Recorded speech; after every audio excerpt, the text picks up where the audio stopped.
Damos comienzo a un nuevo programa, Servidores de Dios.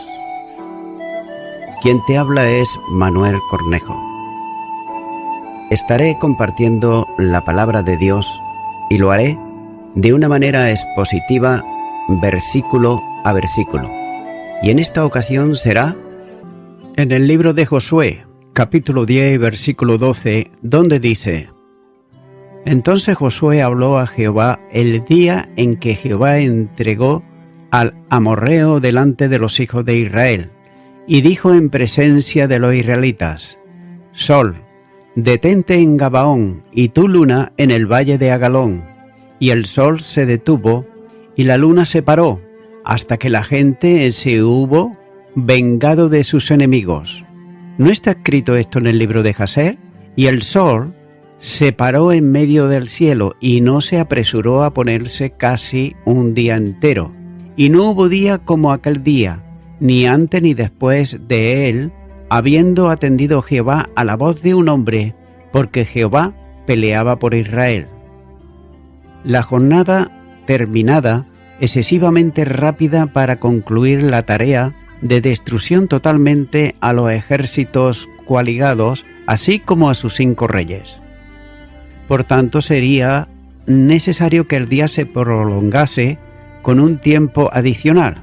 Y cabe hacerse una pregunta, y es: ¿a quién recurrir en esa necesidad? La solución solo podía venir de quien había hecho los prodigios asombrosos en la naturaleza para favorecer a Israel, desde el paso del Mar Rojo hasta la travesía del Jordán. Él, y solo él, podría extender el tiempo necesario para la derrota total de los enemigos que aún quedaban en el campo de batalla. Como afirma el doctor Lacueva en la adaptación de Martin Henry, cuando dice: la gran fe de Josué y el poder de Dios, coronando la fe de Josué con el estupendo milagro de detener la marcha del sol, haciendo así que se prolongase el día de la victoria de Israel hasta la total derrota del enemigo. Las piedras de granizo no caían en un lugar más alto que las nubes.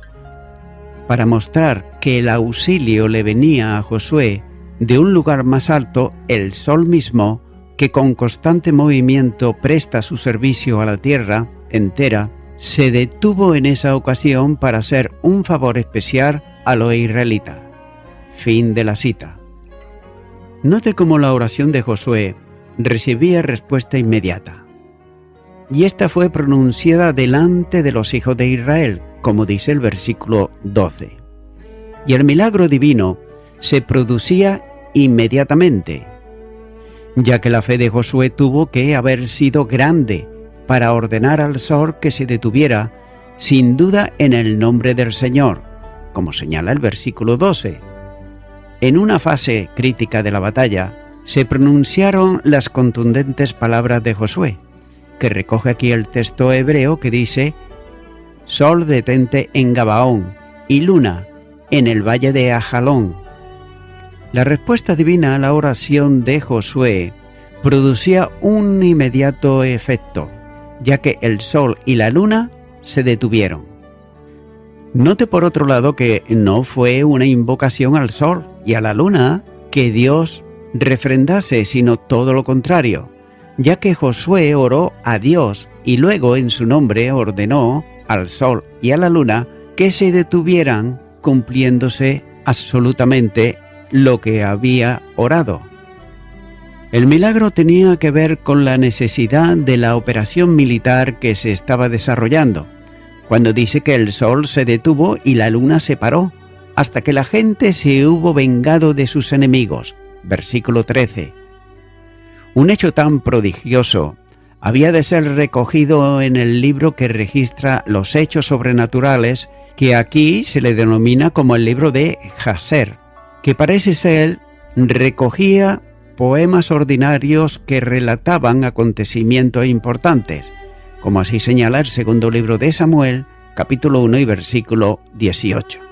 Ahora bien, ¿no está escrito esto en el libro de Jaset? Cuando dice que el sol se paró en medio del cielo y no se apresuró a ponerse casi un día entero.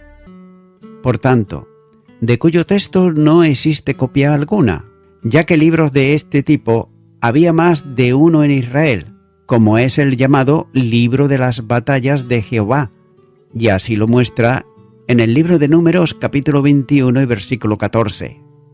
Posiblemente de estos volúmenes y de otros cronicones fue tomado material para la composición de parte de los libros históricos, al margen también de las referencias poéticas, ya que el texto tiene parte de prosa y parte también en verso. Y lo hace tomadas tal vez de ese libro de Jaser. El relato histórico vuelve sobre la cuestión para hacer otra afirmación notable, cuando dice: el sol se detuvo en medio del cielo y no se apresuró a ponerse casi un día entero. Todavía reiterando por tercera vez el milagro, como así señala el versículo 13, la primera parte, y también la última parte de este versículo, y el 14, se indica que no hubo día como aquel día ni antes ni después. Y la razón de esa singularidad no estaba en la victoria alcanzada sobre la coalición amonita, como algunos sostienen, sino que en los mismos textos enfatiza cuando dice: habiendo atendido Jehová a la voz de un hombre. Note que esa voz de hombre, referencia aquí a Josué, tuvo que ver con el mandato al sol y a la luna para que se detuvieran. Téngase en cuenta que se ha escrito mucho en torno a este milagro, ya que las posturas se radicalizan según las apreciaciones y conceptos bíblicos teológicos de quienes así las mantienen.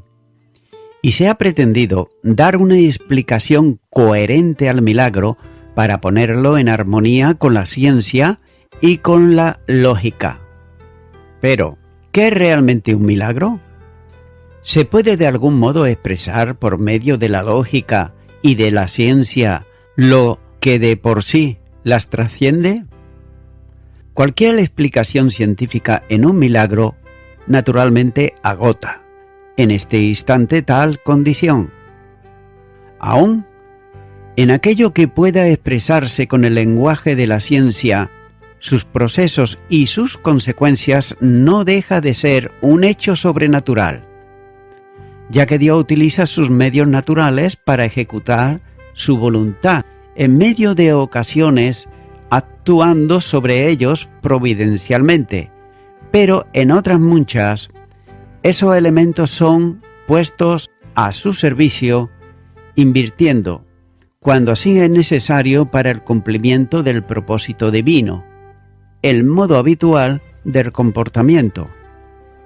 En uno y en otro caso, se trata de un milagro, es decir, una acción sobrenatural que no puede ser explicada ni tampoco producida por el hombre.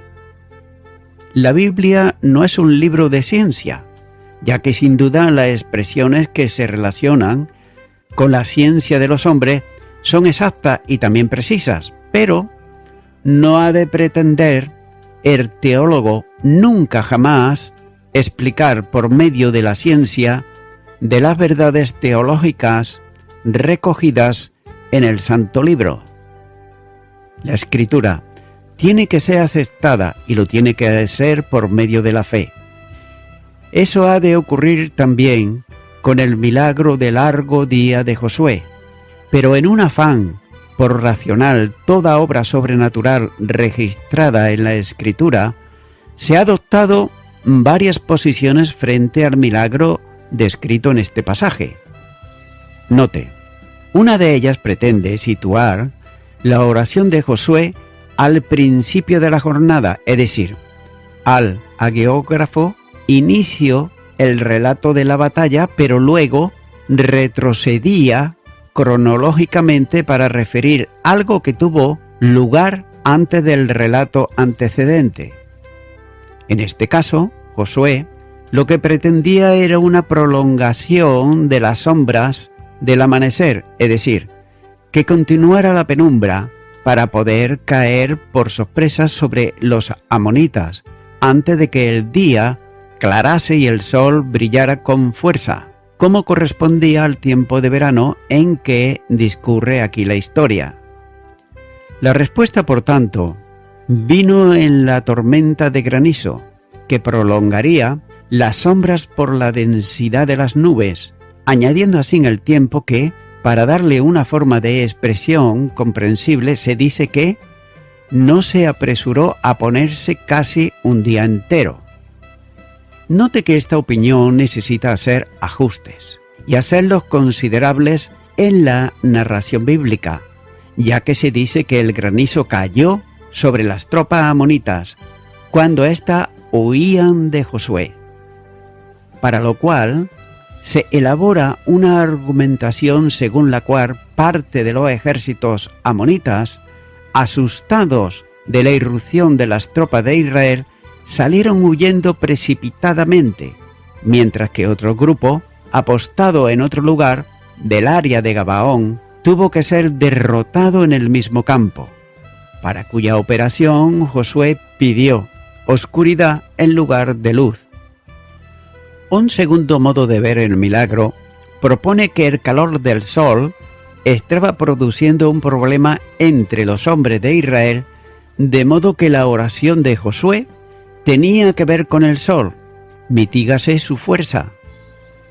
Para ello, se insinúa que la expresión hebrea, traducida como detente, referida al sol, podría traducirse con mayor precisión como cesa, tal como aparece en otros lugares, por ejemplo, en el segundo libro de Reyes, capítulo 4, versículo 6, y Lamentaciones, capítulo 2, versículo 18.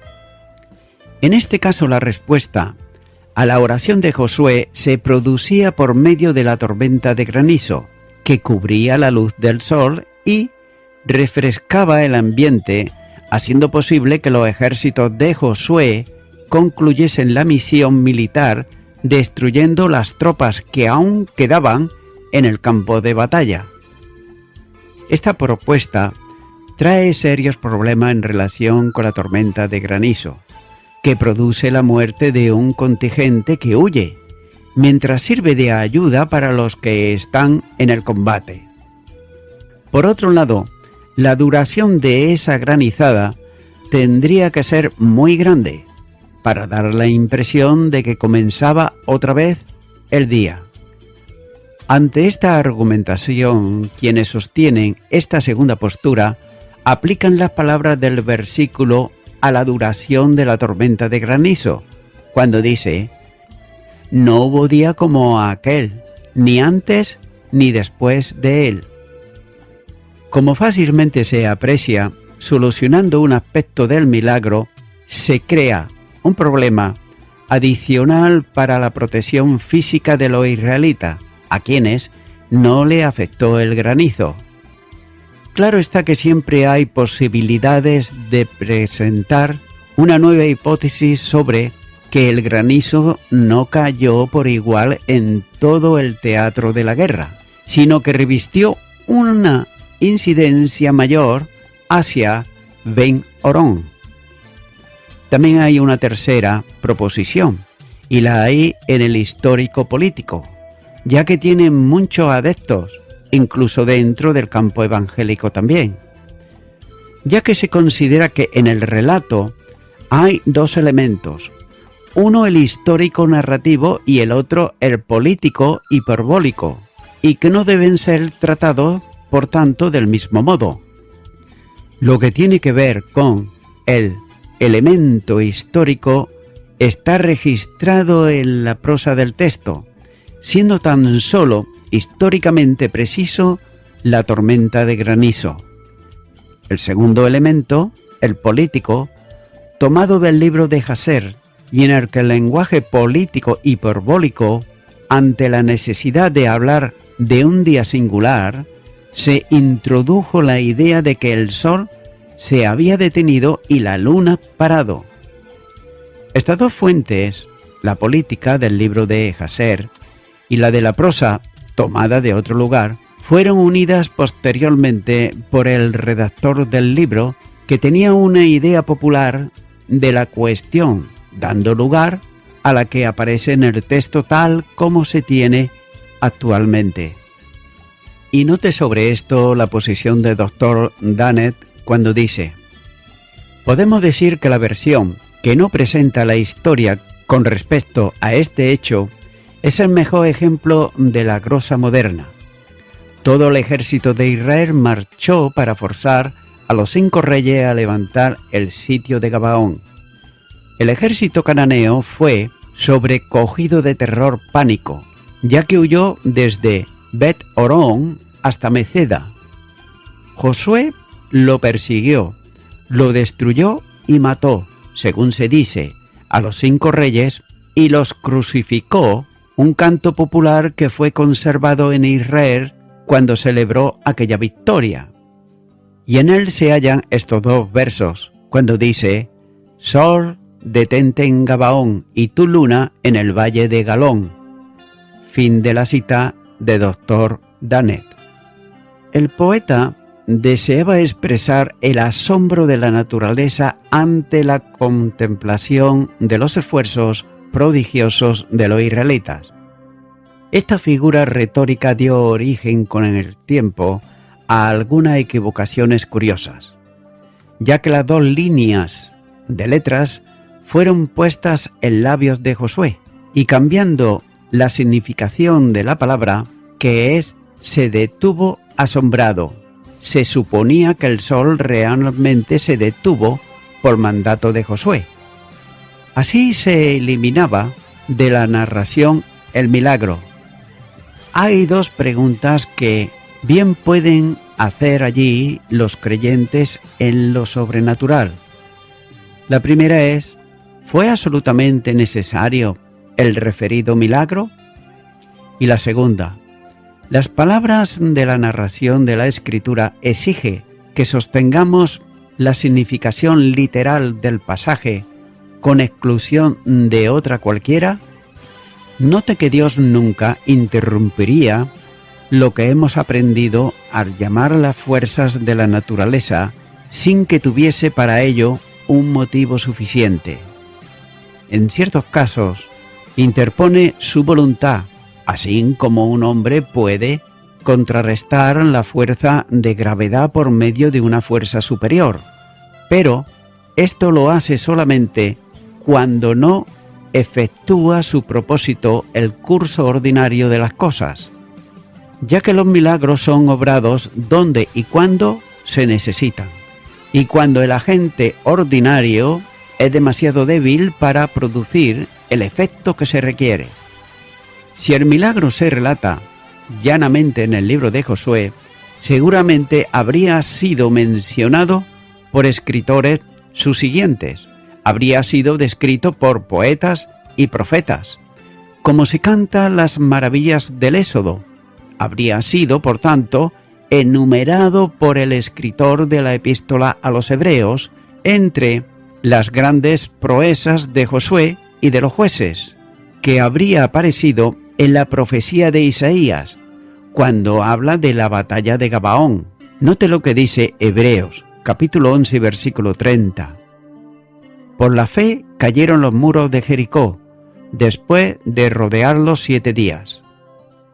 Y también Isaías, capítulo 28, versículo 21 dice: porque Jehová se levantará como en el monte Perazín, como en el valle de Gabaón, se enojará para hacer su obra, su extraña obra, y para hacer su operación, su extraña operación. Pero note que no se hace alusión alguna a él en toda la escritura canónica. Por otro lado, el pasaje de Habacuc, en el capítulo 3, versículo 11, dice: el sol y la luna se pararon en su lugar, a la luz de tus saetas anduvieron, y al esplendor de tu fugante lanza. Que algunos han supuesto se relaciona con el hecho de que discutimos realmente no tiene nada que ver con él. Las palabras se traducen en nuestra versión Reina Valera, cuando dice que el sol y la luna se pararon en su estancia, esto es, se retiraron en temor y horror, y es parte de la descripción general de los efectos de la gran teofanía, el milagro. No se menciona sino en la apócrifa, donde el autor de Eclesiástico habla así de aquel, cuando dice: ¿no se retiró el sol por medio de él? ¿Y no fue un día tan largo como dos? Eclesiástico, capítulo 46, versículo 4.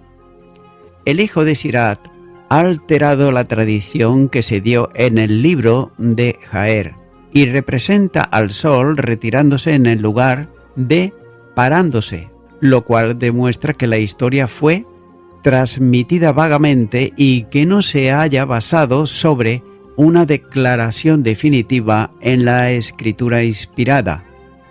Por otro lado, el escritor judío Josefo la narra así cuando dice: allí también Josué entendió que Dios estaba presente para ayudarle, señalando su ayuda por truenos y relámpagos y lluvias de pedriscos, más grandes que por lo regular. Además de estas cosas, el día fue alargado, por temor de que el valor de los hebreos fuese restringido por la aproximación de la noche. Hasta aquí la narración de Josefo. El que lo largo del día fuese aumentado por ese tiempo y prolongado más allá de su medida acostumbrada es hecho evidente por los documentos conservados en el templo. La maravilla se aminora aquí, mencionándose el mero hecho de que en esta ocasión el día fue alargado.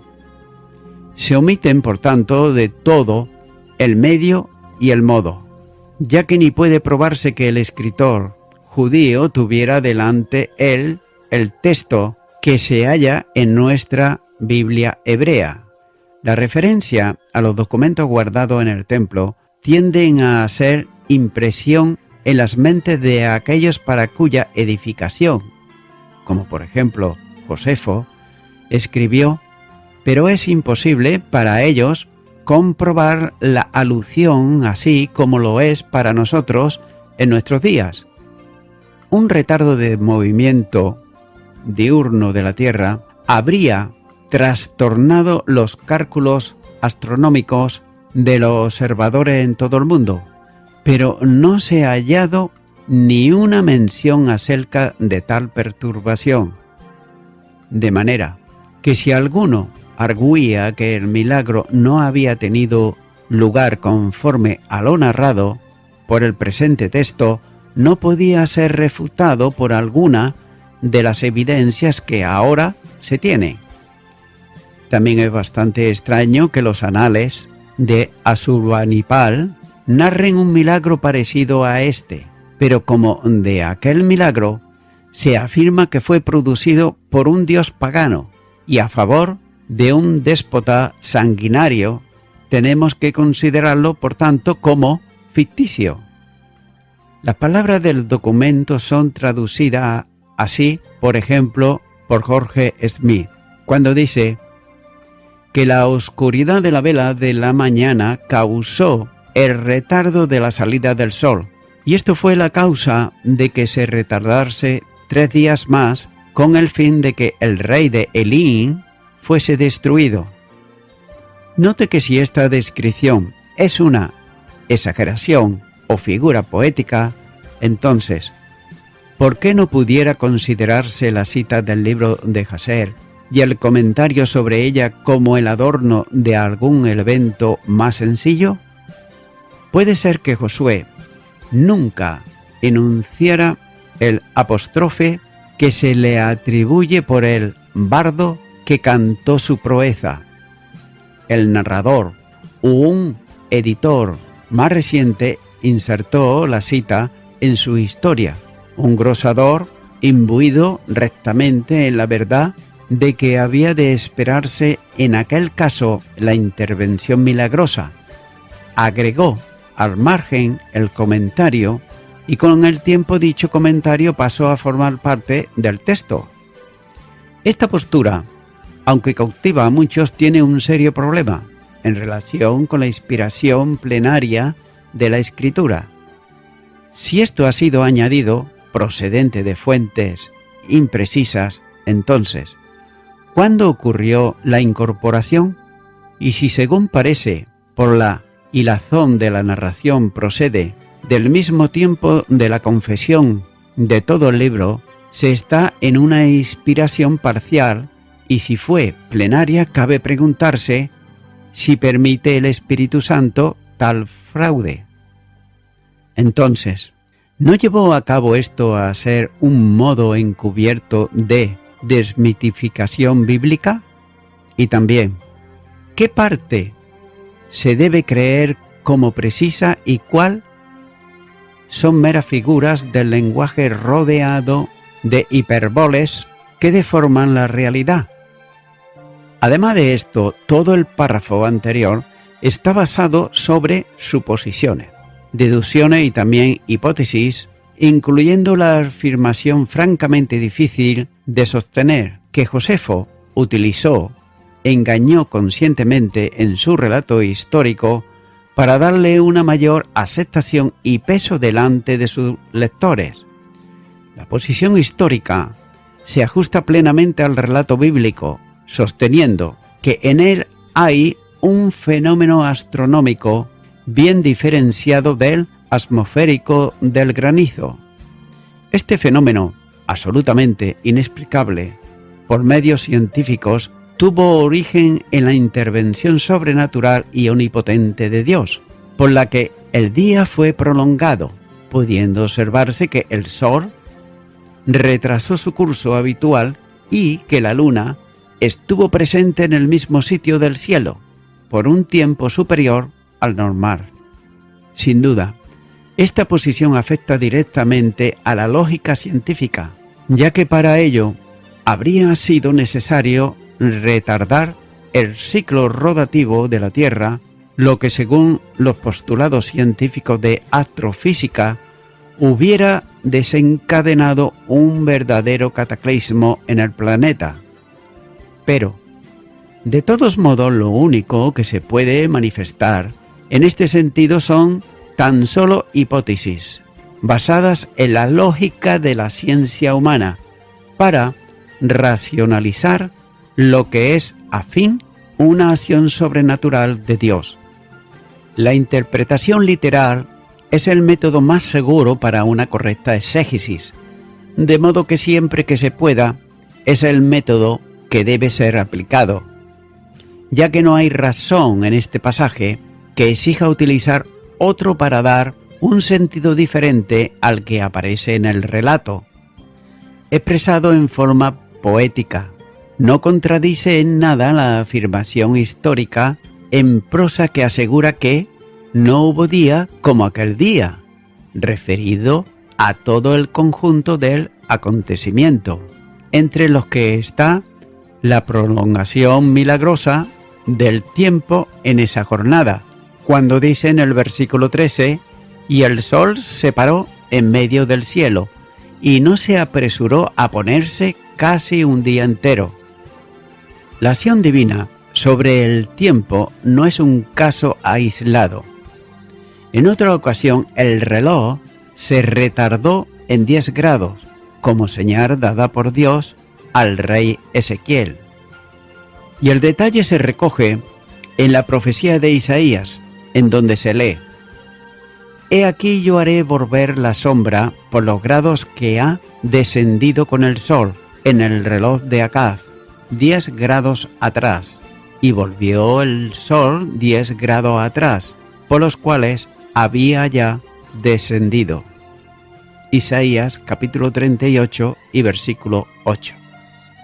Ahora bien, ¿se presenta encontrar una razón lógica a este problema? La acción omnipotente de Dios en manifestaciones sobrenaturales no tiene ninguna explicación lógica, porque es un milagro y debe ser aceptado por fe. Además, ¿será para Dios muy difícil detener la rotación de la Tierra si eso fuera lo que ocurrió y hacer por su omnipotencia que ese fenómeno fuese contrarrestado por otra fuerza que impidiese el cataclismo lógico que eso hubiera debido producir?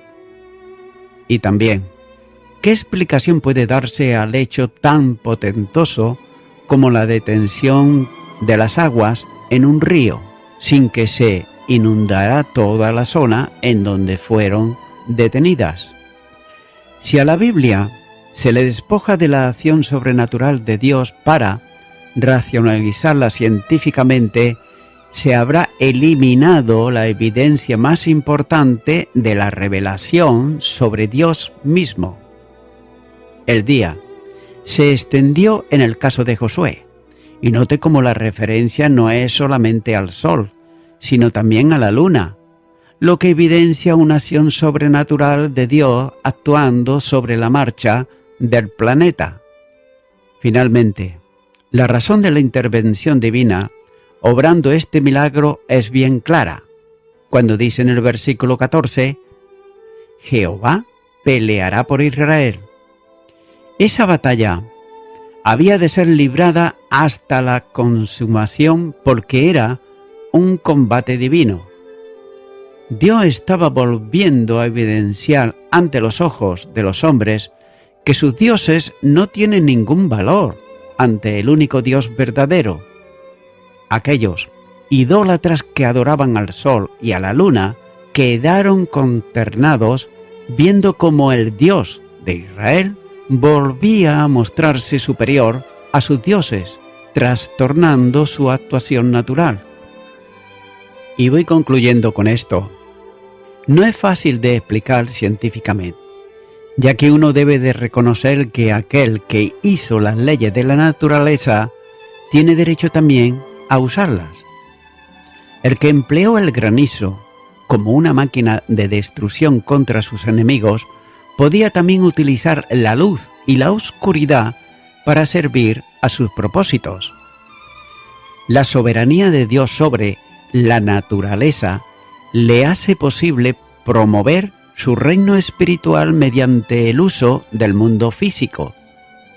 Amigo y amiga oyente, la palabra de Dios, que es la Biblia, nos dice en la carta a los Romanos capítulo 1 y versículo 20, porque las cosas invisibles de Él, su eterno poder y deidad, se hacen claramente visibles desde la creación del mundo, siendo entendidas por medio de las cosas hechas, de modo que no tienen excusa. Mi amigo, mi amiga oyente, este Dios creador y soberano es el mismo que dio a su Hijo unigénito, y lo hizo para que todo aquel que en Él crea sea salvo. Por eso, mi amigo, mi amiga oyente, no pongas excusas y acepta lo que Dios te da por gracia, que es la salvación y la vida eterna en Cristo Jesús. Si aún no le tienes en tu corazón como tu Salvador, ahora yo te invito a que tú puedas hacer una oración de fe.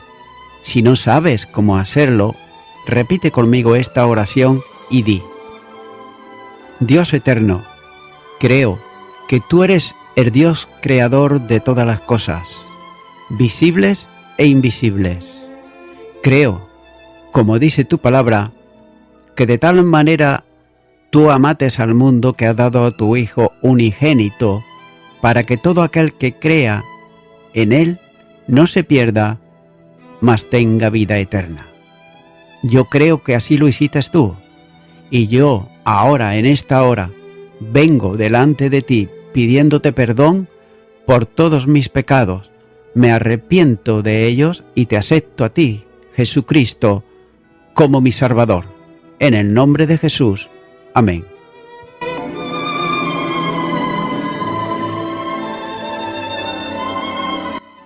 Amigo y amiga oyente, si tú has hecho esta oración de corazón, te recomiendo que comiences a orar a Dios, en primer lugar, en el nombre del Señor Jesucristo. Orar a Dios no es rezar, sino que es hablar con una persona. También te recomiendo que leas la palabra de Dios y lo hagas a diario. Comienza, por ejemplo, con el Nuevo Testamento. Y también, por último, te recomiendo que para que puedas crecer espiritualmente, te congregues en una iglesia cristiano-evangélica, donde se predique, se enseñe y se practique la sana doctrina y la palabra de Dios. Congrégate ahí y con el tiempo podrás crecer espiritualmente y también servir al Señor Jesucristo. Que Dios te bendiga. Y a toda la audiencia, nuevamente ya me estoy despidiendo de todos ustedes y será hasta el próximo programa. Que Dios os bendiga a todos.